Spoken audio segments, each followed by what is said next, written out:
dekat tanpa kasih cinta.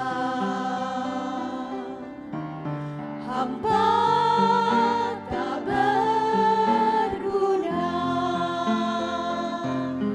Ajarilah kami bahasa cinta-Mu, agar kami dekat padamu ya Tuhanku.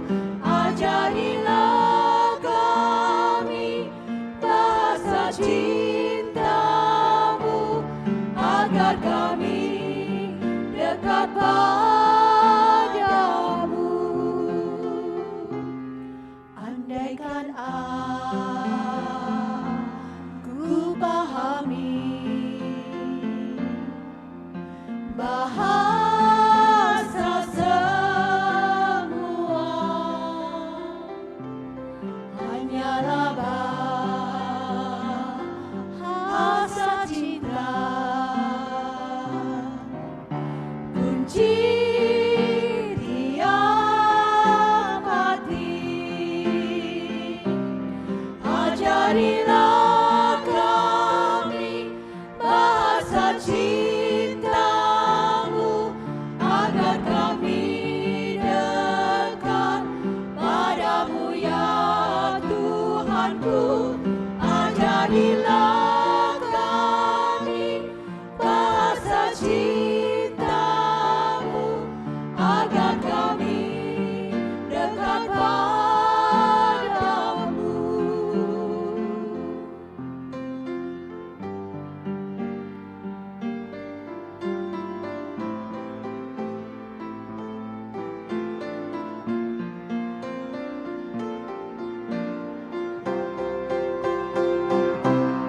Cinta itu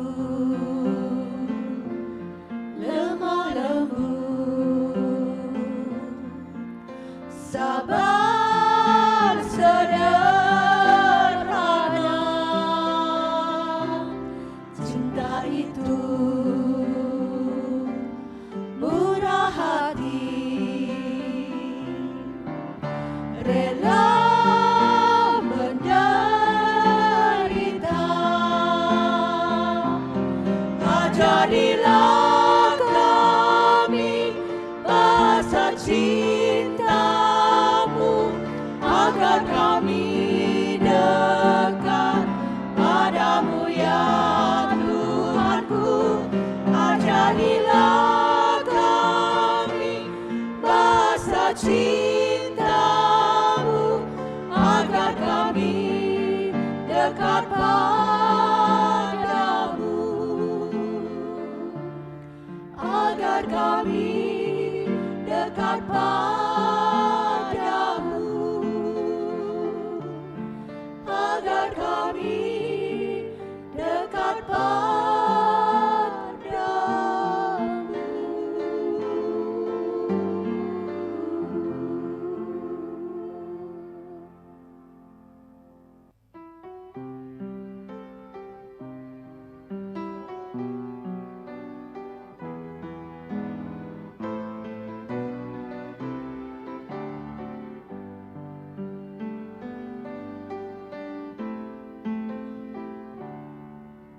Terima kasih Tuhan untuk kasih setia-Mu yang ku alami dalam hidupku.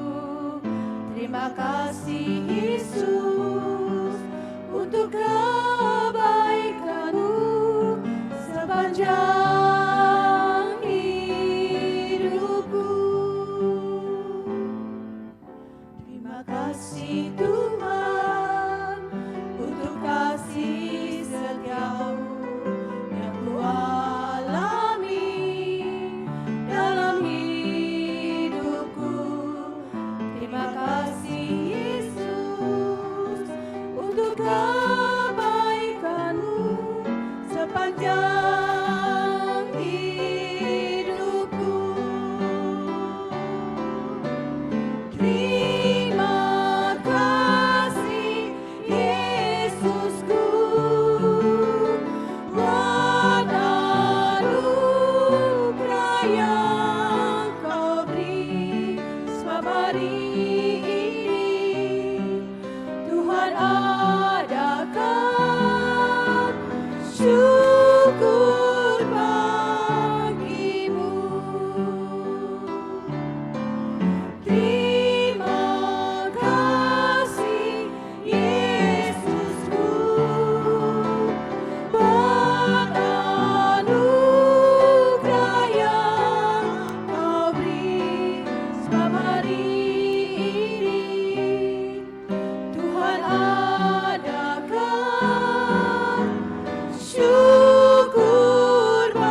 Bapak, Ibu, dan saudara sekalian, kita akan memulai ibadah kita pada pagi hari ini.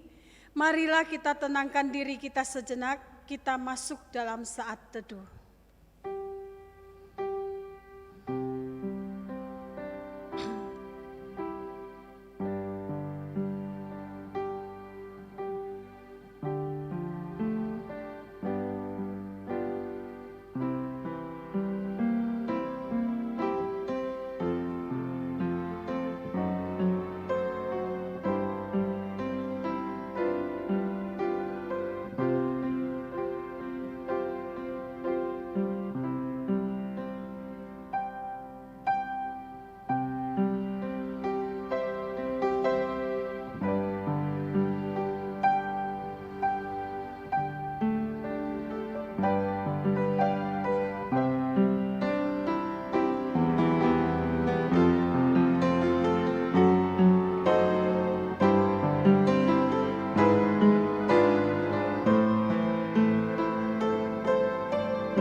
Marilah kita mengarahkan hati kita kepada Tuhan dan beribadahlah kepadanya dengan sikap penyembahan.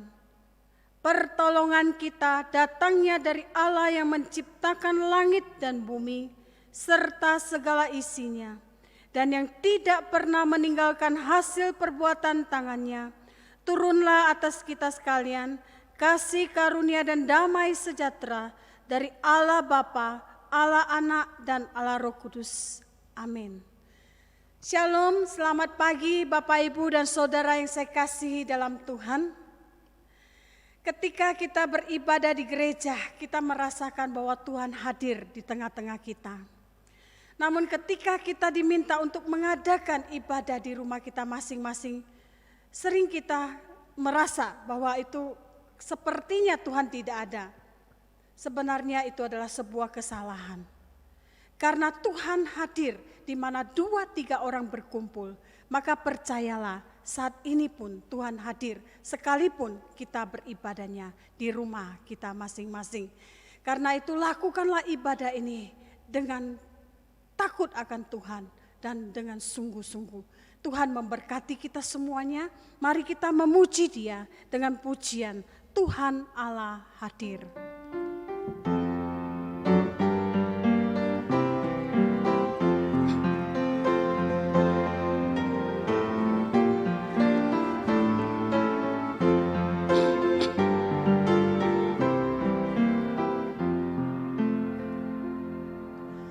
Tuhan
Bapak, Ibu, dan saudara sekalian, 1 minggu sudah kita lewati.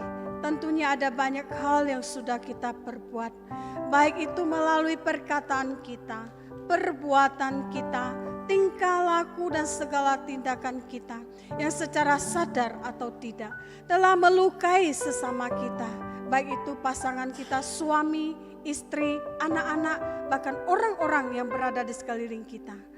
Biarlah dosa-dosa dan pelanggaran yang telah kita perbuat itu tidak menghalangi kerinduan hati kita untuk datang kepada Tuhan. Kita datang kepada Tuhan dengan penuh kerendahan hati. Kita mau mengakui segala dosa dan pelanggaran kita. Mari kita masuk dalam doa pengakuan dosa. Pada pagi hari ini ya Tuhan, kami kembali datang ke hadirat-Mu. Kami sadar kami tidak layak karena ada banyak dosa dan pelanggaran yang telah kami perbuat.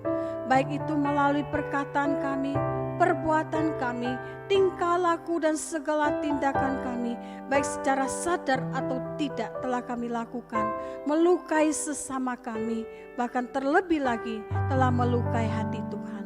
Karena itu Tuhan, kami rindu pada pagi hari ini. Kami rindu dengan penuh kerendahan hati datang kepadamu, mengakui segala dosa dan pelanggaran kami. Karena kami percaya Engkau Tuhan yang setia.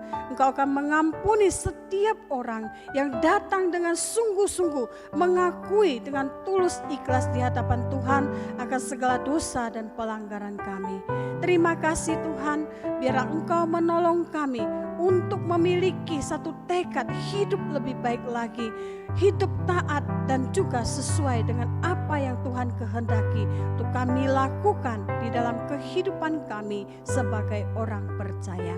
Terima kasih Tuhan untuk pengampunan-Mu. Kami bersyukur, kami berdoa hanya di dalam nama Tuhan Yesus, Juru Selamat kami yang hidup.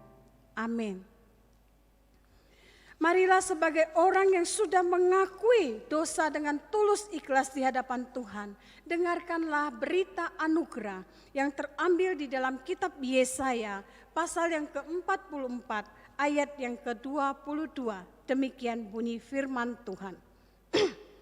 Aku telah menghapus segala dosa pemberontakanmu seperti kabut diterbangkan angin, dan segala dosamu seperti awan yang tertiup. Kembalilah kepadaku sebab aku telah menebus engkau.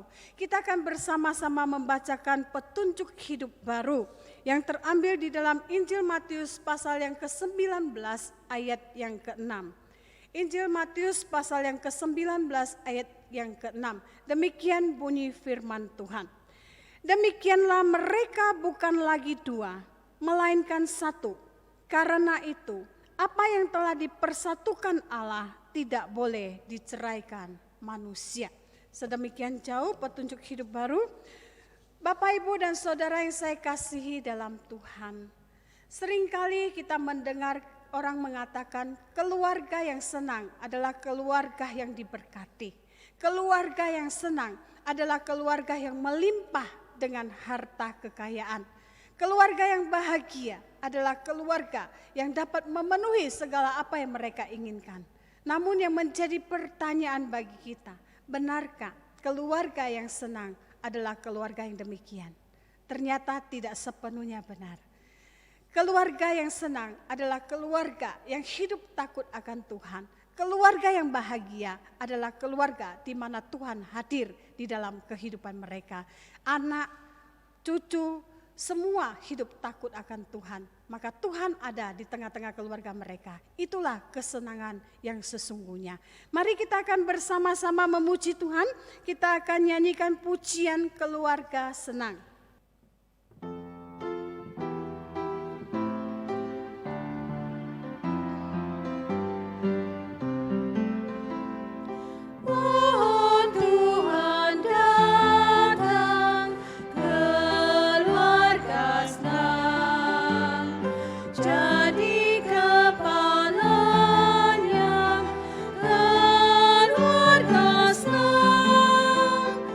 Bila Tuhan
Bapak Ibu Saudara untuk mengambil sikap berdiri. Kita akan bersama-sama mengiklarkan iman kita seturut dengan pengakuan iman rasuli yang berbunyi demikian. Aku percaya kepada Allah, Bapa yang Maha Kuasa, Khalik langit dan bumi, dan kepada Yesus Kristus, Anaknya yang tunggal Tuhan kita, yang dikandung dari Roh Kudus, lahir dari anak darah Maria, yang menderita sengsara, di bawah pemerintahan Pontius Pilatus, disalibkan, mati dan dikuburkan, turun ke dalam kerajaan maut. Pada hari yang ketiga, bangkit pula dari antara orang mati, naik ke surga, duduk di sebelah kanan Allah, Bapa yang Maha Kuasa, dan dari sana Ia akan datang untuk menghakimi orang yang hidup dan yang mati. Aku percaya kepada Roh Kudus, gereja yang kudus dan am, persekutuan orang kudus, pengampunan dosa, kebangkitan tubuh, dan hidup yang kekal. Amin. Bapak, Ibu, dan Saudara, saya persilakan duduk kembali. Sebelum kita bersama-sama mendengarkan firman Tuhan yang pada pagi hari ini akan disampaikan oleh Pendeta Agus Pramono, mari kita persiapkan hati kita. Kita memuji Tuhan dengan pujian bagaikan bejana.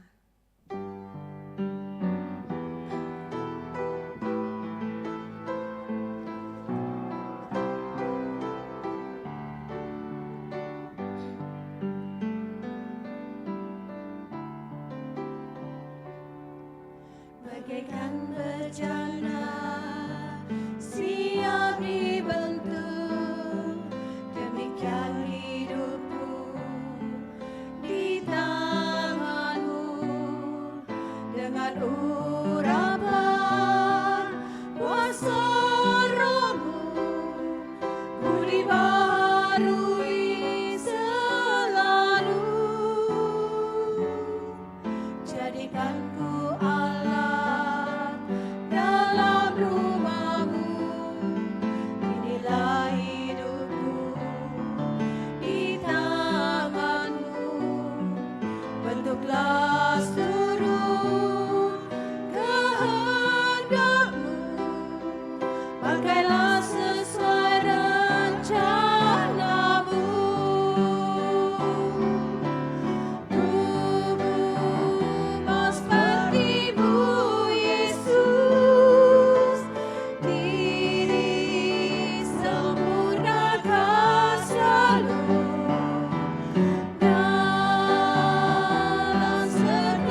sahabat, saya persilakan kepada Pendeta Agus Pramono.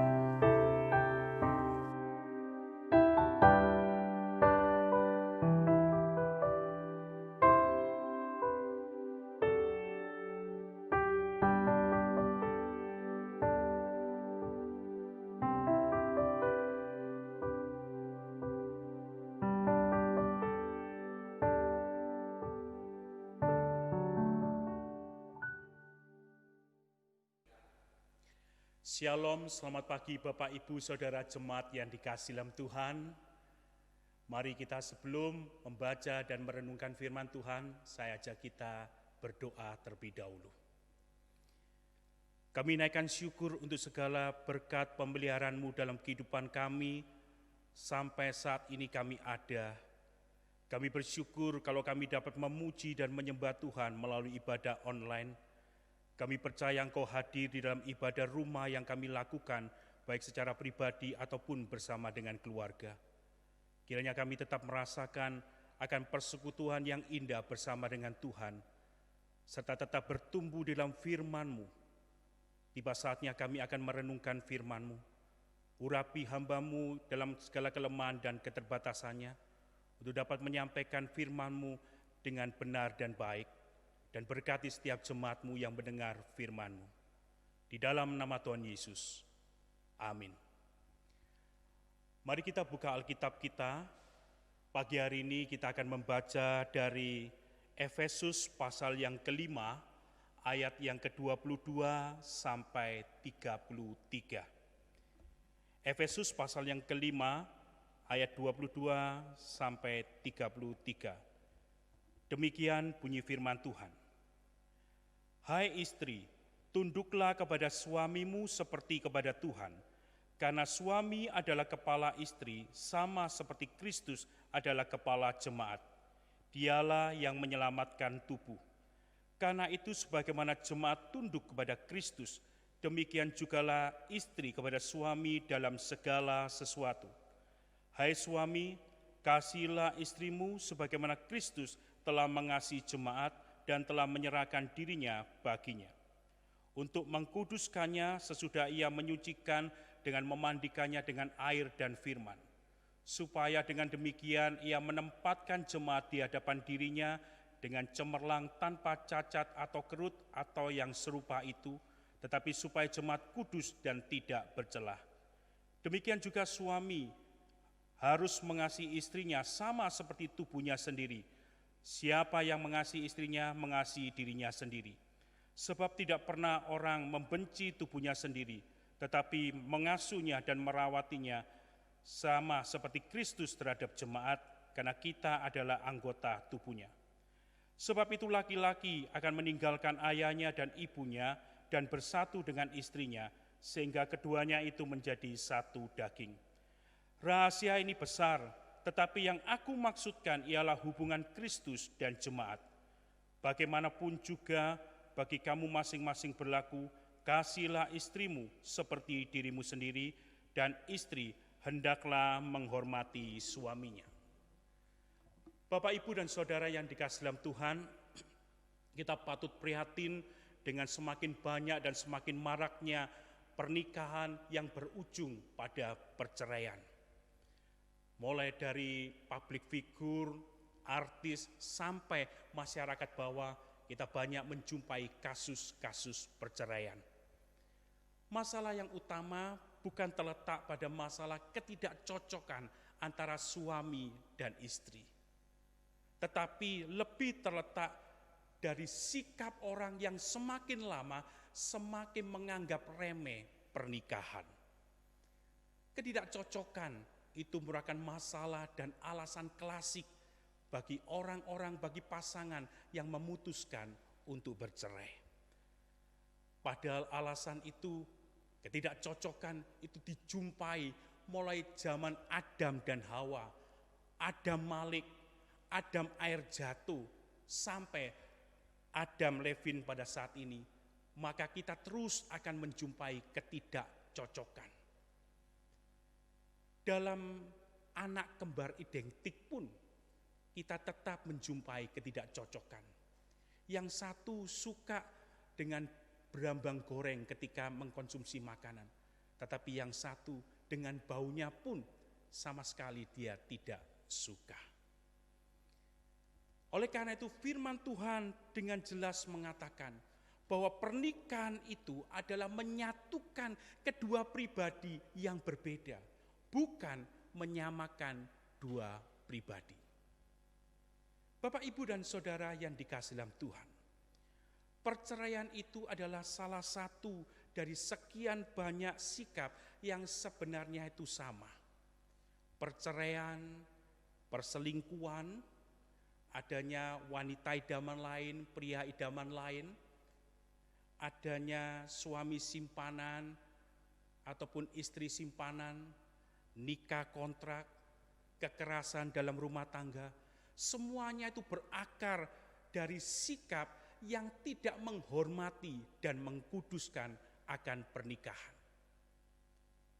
Perlu kita ketahui dan kita sadari bahwa keberadaan keluarga yang diawali dengan pernikahan itu bukanlah pembentukan dari manusia. Keluarga adalah inisiatif, desain, rancangan dari Allah sendiri. Hal itu dapat kita ketahui di dalam Kejadian 2 ayat 18 sampai 25. Pada saat itu Allah menciptakan, memberikan Hawa kepada Adam sebagai istrinya untuk menjadi seorang penolong baginya untuk mengerjakan akan perintah Tuhan, yaitu untuk mengelola Taman Eden dan melahirkan keturunan yang takut akan Tuhan. Jadi maksud dan tujuan daripada keluarga yang dirancang oleh Allah bukanlah untuk sekedar supaya kita tidak kesepian karena kita memiliki teman hidup, ataupun hanya sebagai sarana untuk dapat mendapatkan kepuasan seksual, ataupun agar hidup kita lebih sukses. Tujuan daripada rancangan Allah dalam kehidupan keluarga supaya setiap kita dapat melaksanakan perintahnya dengan lebih baik lagi, di mana ada suami dan istri yang saling melengkapi, dan juga pada akhirnya kita dimampukan untuk melahirkan keturunan anak yang takut akan Tuhan. Bapak, Ibu, dan Saudara yang dikasihi Tuhan, rancangan yang indah dan mulia inilah yang dinyatakan oleh Paulus di dalam ayatnya yang ke-31 dan 32. Sebab itu laki-laki akan meninggalkan ayahnya dan ibunya dan bersatu dengan istrinya, sehingga keduanya itu menjadi satu daging. Ayat 32, rahasia ini besar, tetapi yang aku maksudkan adalah hubungan Kristus dan jemaat. Ayat 32 itu merupakan alasan teologis yang kuat mengapa pasangan Kristen harus seiman. Mengapa tidak ada perceraian di dalam pernikahan Kristen. Sebab hubungan relasi antara suami dan istri itu merupakan representasi, satu gambaran yang mewakilkan hubungan antara Kristus dengan jemaat. Hubungan perjanjian yang Kristus yang adalah mempelai laki-laki dengan jemaat yang adalah mempelai perempuan. Gambaran yang abstrak itu akan menjadi konkret, nyata, jelas dilihat dan dapat dirasakan dan dapat lebih dipahami melalui keberadaan hubungan relasi suami istri di dalam keluarga Kristen. Hal inilah yang seringkali tidak terpikirkan dan tidak dikerjakan secara serius oleh pasangan-pasangan Kristen. Sesungguhnya keberadaan relasi suami istri Kristen itu sangat efektif untuk dapat menjadi kesaksian tentang Kristus, menyaksikan akan kasih Kristus, menyaksikan akan karya keselamatan Kristus, menyaksikan akan kesetiaan Kristus kepada kita orang percaya yang disebut jemaat. kita bisa menyaksikan Kristus kepada anak-anak kita melalui pengajaran mengapa kita memilih pasangan yang harus seiman di dalam pernikahan. Ataupun kita bisa menjawab pertanyaan-pertanyaan orang yang mempertanyakan mengapa kekristenan tidak mengenal perceraian. Kita bisa menjelaskan bahwa pernikahan Kristen, khususnya relasi hubungan suami istri itu merupakan sebuah gambaran hubungan antara Kristus dengan jemaatnya. Dan seterusnya kita bisa lebih menjelaskan lagi mengenai kasih Kristus kepada kita orang berdosa. Menjelaskan akan karya pengorbanan Kristus di kayu salib untuk menyelamatkan kita manusia yang berdosa. Melalui kematian, kebangkitannya dan kenaikannya ke surga yang memberikan janji pengharapan yang pasti kepada setiap kita orang-orang percaya. Dan sikap kita orang-orang percaya sebagai jemaatnya yaitu harus tunduk taat kepada kepemimpinan dan setia menanti akan janjinya yaitu kedatangannya yang kedua kali untuk membawa kita semua di surga yang penuh dengan sukacita. Bapak, Ibu, dan Saudara yang dikasihi dalam Tuhan, menurut pola ilahi yang diterangkan di dalam ayat 23 dan 25, maka suami itu menjadi gambaran akan keberadaan Kristus yang adalah kepala pemimpin jemaat. Firman Tuhan ini kedengarannya menyenangkan bagi para suami, sebab menempatkan suami sebagai kepala pemimpin. Bahkan ada keterangan yang lebih lanjut di ayat 24 di mana dikatakan istri harus tunduk kepada suami. Perhatikan, para suami sudah mulai tersenyum-senyum menikmati akan sukacita firman ini. Jangan dulu senang, sebab penghormatan yang diberikan kepada kita para suami untuk menjadi kepala pemimpin itu merupakan satu penghormatan yang diikuti dengan tanggung jawab besar. Keberadaan kita yang dipercaya sebagai kepala pemimpin itu bukanlah perkara yang mudah. Sebagai contoh, semisal diadakan konvensi calon pengganti pendeta Stephen Tong, dan dari sekian banyak kandidat, ternyata saya, pendeta Agus Pramono, itu terpilih kelak menggantikan kepemimpinan beliau. Sekali lagi, ini hanya sebuah ilustrasi, bukan sebuah kebenaran. Ketika jabatan itu diberikan kepada saya, itu merupakan satu kebanggaan dan merupakan satu sukacita besar, di mana kelak saya bisa memimpin seperti beliau, bisa dikenal baik di dalam negeri dan juga sampai luar negeri, memimpin banyak gereja, lembaga-lembaga Kristen.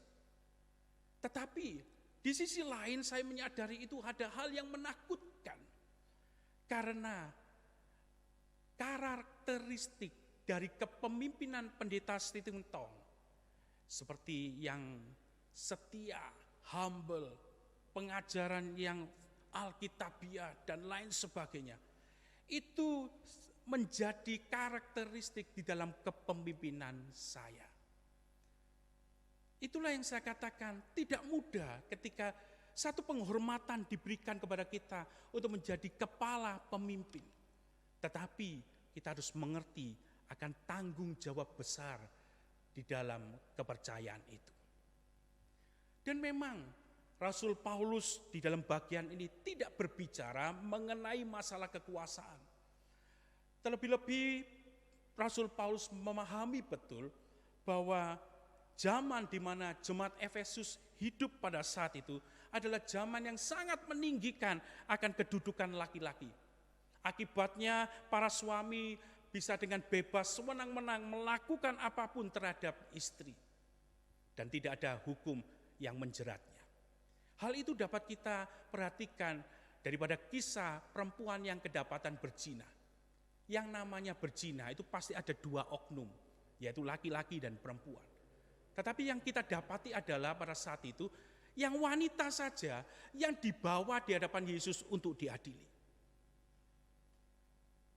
Paulus dalam hal ini berbicara mengenai kepemimpinan, bukan kekuasaan. Kepemimpinan yang penuh cinta kasih. Suami yang menjalankan kepemimpinannya dengan otoritas kasih ilahi, kasih agape. Kasih yang mau berkorban, bukan kasih yang menuntut dan mencari keuntungan diri. Kasih yang mengkuduskan, bukan yang menyesatkan atau yang mencelakai. Kasih yang mengasuh, membimbing, bukan menindas. Kasih yang merawat, bukan memperalat. Sedangkan istri, menurut pola ilahi yang diterangkan di dalam ayat 22 dan 24, maka istri itu mengambil bagian dari keberadaan jemaat, yaitu bagaimana jemaat itu tunduk, taat, setia, beriman di bawah kepemimpinan Kristus, Sang Kepala Gereja. Perintah tunduk sama sekali bukan bermaksud untuk merendahkan martabat manusia. Kedudukan istri bukanlah seperti kedudukan budak kepada tuannya. Tunduk di dalam ayat 22 sebenarnya memiliki pengertian yang sama dengan di ayat 21, yaitu dalam arti merendahkan diri. Seberapa hebat prestasimu, seberapa tinggi karirmu, seberapa besar gajimu, hendaklah engkau istri memiliki kerendahan hati, tunduk kepada suami. Dengar baik-baik, tunduk bukan nanduk. Bapak, Ibu, dan saudara kasih dalam Tuhan. Jika setiap pasangan suami istri Kristen memperlakukan prinsip ini di dalam kehidupan keluarga rumah tangga, maka saya percaya akan terwujudlah pernikahan yang bahagia. Pernikahan yang mulia sebagaimana yang dirancangkan oleh Allah sejak dari awal. Pernikahan yang boleh dilewati, dijalani dengan penuh kebahagiaan sampai maut yang memisahkan. Pernikahan yang mampu mewujudkan keluarga yang memuliakan Tuhan, yang melahirkan anak-anak yang takut akan Tuhan. Suami, istri, anak, mereka semua bertumbuh ke Allah Kristus. Bapak Ibu, saya percaya dengan apa yang Bapak Ibu katakan, bahwa ini semua bukanlah perkara yang mudah, bahkan terbilang amat sangat sulit. Ada kalanya kita terasa tidak sanggup lagi untuk menjalani, meneruskan akan kehidupan pernikahan kita. Ada kalanya masalah yang begitu besar yang sedang kita hadapi seakan-akan seperti tembok yang tidak mampu untuk kita terobos. Itulah yang menjadi kenyataan di dalam perjalanan kehidupan pernikahan rumah tangga kita. Kalaupun kita menghadapi hal itu, kita menghadapi masalah di dalam kehidupan pernikahan ataupun keluarga, maka yang harus diselesaikan adalah masalah itu, bukan pernikahannya. Itulah yang menjadi salah kaprah orang-orang zaman sekarang ketika menghadapi masalah, maka pernikahannya yang diselesaikan, bukan masalahnya. Tetapi kita sebagai anak-anak Tuhan, kiranya kita tetap memiliki rasa hormat dan juga mampu mengkuduskan akan pernikahan di dalam sekali lagi kenyataan yang amat sangat sulit di dalam kita menjalani kehidupan pernikahan sampai maut yang memisahkan. Tidak ada masalah yang terlalu besar, yang terlalu sulit untuk Tuhan Yesus selesaikan. Bagi Dia tidak ada yang mustahil. Saudara, kita ingat kisah perjamuan kawin di Kana, di mana pada saat itu ada sebuah masalah yang walaupun mungkin saat ini itu merupakan satu masalah yang kecil, yang sepele karena mereka kehabisan anggur. Tapi pada saat itu menjadi satu masalah yang besar, tetapi yang luar biasa. Ketika pada saat itu Maria, ibu daripada Tuhan Yesus, menyampaikan apa yang menjadi kesulitan yang sedang mereka hadapi dan yang sedang mengancam akan kehidupan pernikahan yang sedang berlangsung pada saat itu. Kita mengetahui bersama, pada akhirnya Tuhan Yesus bertindak. Tuhan Yesus melakukan mujizat. Tuhan Yesus mengubah air menjadi anggur. Bahkan orang-orang menyebut bahwa anggur yang disuguhkan adalah anggur yang terbaik, lebih enak daripada sebelum-sebelumnya. Karena apa? Karena ada Yesus di dalam kehidupan permasalahan mereka. Karena Yesus yang mampu menyelesaikan segala kemelut permasalahan yang ada sehingga membuahkan hasil yang baik. Kalaupun pada saat-saat ini saudara merasakan memikul beban yang sangat berat dan melelahkan. Kalaupun saat ini seakan saudara merasakan akan hidup di tengah persimpangan dan kebingungan, jalan mana yang harus aku tentukan dan aku jalani berikutnya. Saudara, mari sekali lagi datang kepada Tuhan Yesus. Beritahu kepada Tuhan Yesus. Minta tolonglah kepada Tuhan Yesus. Dan percayalah, Tuhan Yesus mampu untuk menyelesaikan seberat, sebesar, serumit apapun yang menjadi permasalahanmu saat ini. Tidak ada kata terlambat di hadapan Tuhan Yesus. Kekuatan dan hikmat-Nya akan memampukanmu untuk terus cakap di dalam menanggung dan menyelesaikan segala permasalahan kehidupan keluargamu, kehidupan rumah tangga pernikahan. Tuhan Yesus memberkati. Mari kita masuk di dalam doa. Tuhan, buat kami tidak hanya sebatas menjadi pendengar yang setia, sebatas mengerti, memahami firman-Mu, tapi mampukan kami untuk dapat melakukan kebenaran firman-Mu, menerapkan pola ilahi kehidupan suami istri di dalam kehidupan rumah tangga keluarga kami. Suami yang memimpin sebagaimana Kristus dan istri yang rela tunduk seperti jemaat tunduk kepadamu. Kiranya Kristus dipermuliakan dan diberitakan melalui kehidupan keluarga kami. Dan anak-anak yang takut akan Tuhan lahir melalui keluarga kami. Hamba-Mu berdoa bagi keluarga, rumah tangga setiap mereka yang mengalami kehancuran dan diambang perceraian. Kiranya Engkau hadir menolong mereka.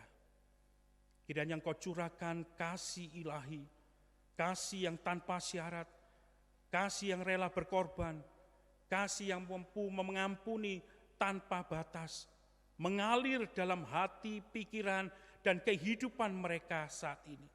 Memulihkan kehidupan rumah tangga mereka, dan memampukan mereka untuk terus menjalani rumah tangga sampai maut yang memisahkan. Tuhan, kami juga berdoa bagi jemaat Tuhan yang berusia lanjut, yang sakit, yang lemah tubuh, dan yang mengalami permasalahan serta kesulitan kehidupan pada saat ini. Kiranya Tuhan menghibur, menguatkan, menyembuhkan, memberikan jalan keluar dari masalah yang sedang mereka hadapi, dan juga mencukupkan segala kebutuhan mereka. Saat ini juga kami tetap berdoa, memohon akan belas kasihan-Mu dan juga berkat-Mu di dalam kehidupan bangsa negara Indonesia. Berkatilah pengerjaan vaksin COVID-19 sehingga mampu membuahkan hasil. Berkatilah pemerintahan kami di dalam menangani masalah pandemi COVID ini.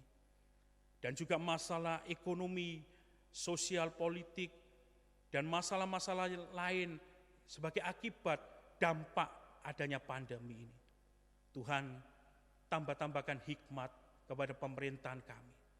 Dan biarlah melalui hikmat Tuhan, pemerintahan kami sanggup bahkan membawa Indonesia mengalami pemulihan. Ini doa kami Tuhan, di dalam nama Tuhan Yesus. Amin. Terima kasih kepada Pendeta Agus Pramono yang telah membagikan berkat firman Tuhan bagi kita pada pagi hari ini. Tuhan memberkati. Dan untuk persembahan, jemaat dapat memberikan persembahan dengan mentransfer ke rekening gereja yang tertera di layar LCD. Atau memasukkannya ke kotak persembahan yang telah disediakan di gereja, atau juga mengumpulkannya di amplop setiap minggu dan diserahkan ke gereja jika ibadah sudah normal kembali. Bapak, Ibu, dan Saudara, sebelum kita mengakhiri ibadah kita pada pagi hari ini, mari kita akan bersama-sama kembali memuji Tuhan dengan pujian bersama dengan keluargaku.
Saya mengundang jemaat untuk mengambil sikap berdiri. Kita akan mengakhiri ibadah kita pada pagi hari ini.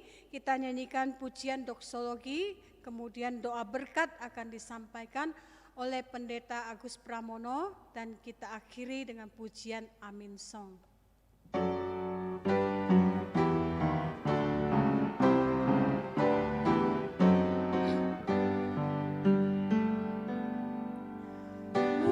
Puji Allah Bapa Putra,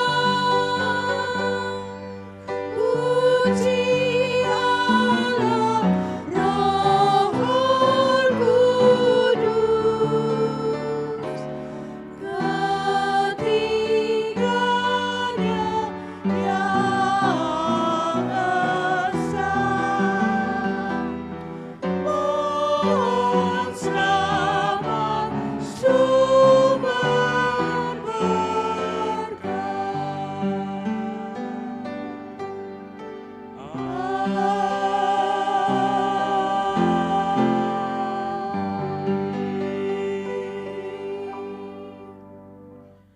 Jemaat yang kasih dalam Tuhan, arahkanlah hatimu dan terimalah berkat Tuhan. Tuhan memberkatimu dan melindungimu. Tuhan menyinarimu dengan wajah-Nya dan memberi engkau kasih karunia. Tuhan menghadapkan wajah-Nya kepadamu dan memberi engkau damai sejahtera. Amin.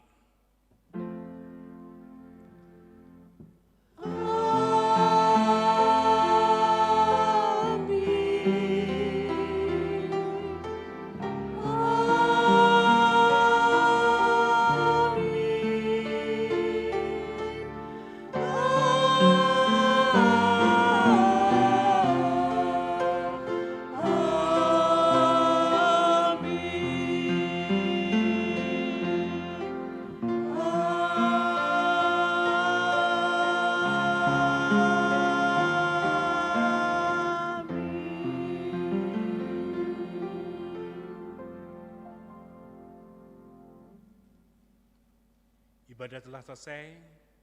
Tuhan Yesus memberkati.